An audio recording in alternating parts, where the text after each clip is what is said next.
Morning, we've got football to get to. We begin at the end of your NFL Sunday. Here we go. Game of the night. Cowboys, Rams, opening up the brand new SoFi Stadium with no fans in the house. Take a look pre-game. Several Rams players taking a knee during the anthem. Cowboys owner Jerry Jones standing with his hand on his heart. All his players, save for one, would stand during the playing of the anthem as well.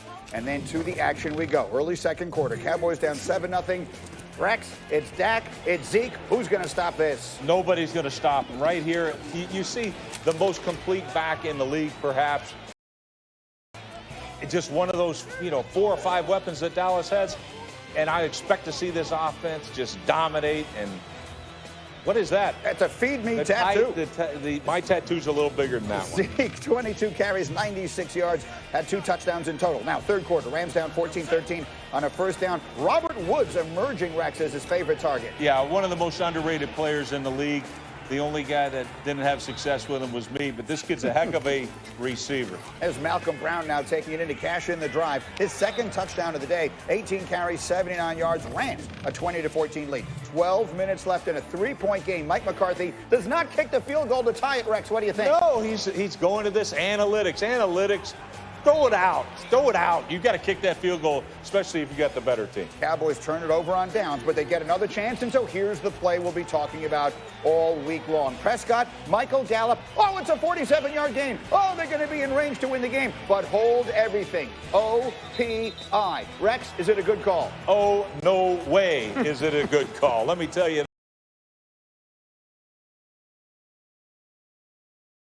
that right now.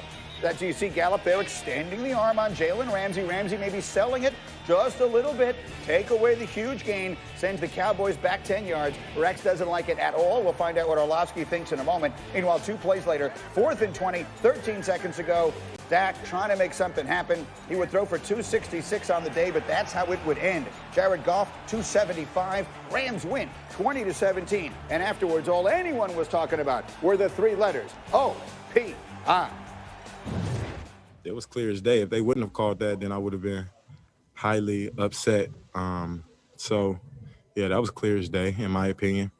I don't know what y'all saw, but that's what I saw and felt out there. Just watching it live, it looked like 2 guys hand fighting. I thought it was well executed. I was surprised there was a call there either way. So, very obviously disappointed in the call. Well, the referee, Tony Correnti, said afterwards, I can tell you it was clear and obvious on the field of a hand into the opposing player, a full arm extension that created separation. In all situations, that would be called. We're not going to allow that at any time of the game. So, Rex has made it clear where he stands. Dan Orlovsky, where do you stand? Was that the right call at the end of the game last night? Yeah, Greeny, that's offensive pass interference. It's the right call. I mean, if you just watch Jalen Ramsey run stride for stride with Gallup, and all of a sudden there's separation. And so you have to ask, like, where did that separation come from? And the separation comes from Gallup sticking that right hand out.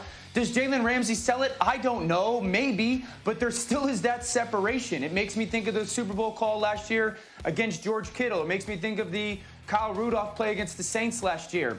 Once that separation happens, those refs got to ask, why did it happen? And it happened because of that stiff arm. So that is the right call there, and that's coming from an offensive guy. That's OPI.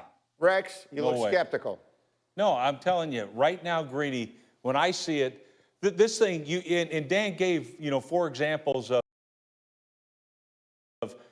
calls that we've seen made before. I can give you a million examples of calls that have never been made, because this is just contact.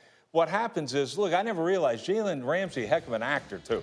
So he's in Hollywood. Go ahead, you can get an acting class, because he ends up standing up his shoulders. He's smart, and he ends up getting the call. The guy was even. When you're even, he's leaving. Gallup was clearly getting ready to go behind him, and it's just a smart play by Jalen Ramsey, but it's the wrong call. We will now never know how this game otherwise would have ended. Meanwhile, let's talk about a few other things from it. Rex, that offense of the Dallas Cowboys. Zeke Elliott, good. Again, 17 points they scored last night. What did you see from the Cowboys offense? Yeah, that's what's so disappointing. Look, they got all the weapons in the world. So you expect this team to come out with the talent that they have to put up at least 25, 30 points a game. There's no reason to think you're not going to get that.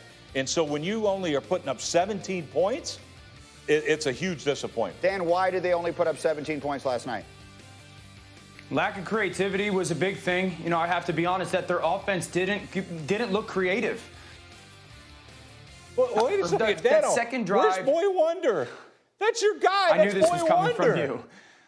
And I've got to be honest with you.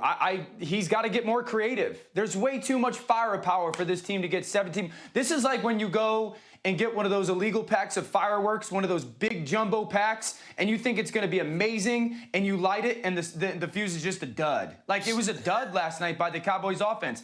And I know we're all going to talk about the Cowboys defense. They gave up 20 points on the road and still lost. You're way too explosive and way too talented. You did not draft CeeDee Lamb in the first round at 17 to score 17 points. So they got to get way more creative on offense. And I'd say this, don't finish the game 0 for 7 on third down. Don't finish the game 0 for 7 on third down. And so it was kind of a emblematic performance by the Cowboys offense. Pretty good. Their quarterback played good, but not good enough. It's still a loss on the road. Dan, Offense is more talented than 26 teams in the NFL. Here's the only thing I'll say. Here we are talking about a Dallas Cowboys team that we say they have all the talent in the world, and yet they only scored 17 points because they're bad on third down and the offense is uncreative. This sounds like a carbon copy of a conversation we had all of last year. So, Orlovsky, quickly, I thought the coaching change was supposed to change that. What difference does it make? Well, it's still Kellen Moore's offense. And I'll be honest with you, Greeny, if it doesn't change scheme-wise and explosiveness-wise, Mike McCarthy's going to take over some form of the play calling. I still think Kellen Moore is a brilliant football mind, but he needs to take the shackles off. This offense should look a lot more like a Baltimore Ravens offense or a Kansas City Chiefs offense than it does, you know, Scott Linehan, Jason Garrett last 10 years offense. We'll talk much more about this. I can see Rex is nodding his head. He agrees. Meanwhile, let's get you to the most anticipated game of the NFL's Week 1, the Bucs and the Saints, and that means, in case you hadn't heard, Tampa time.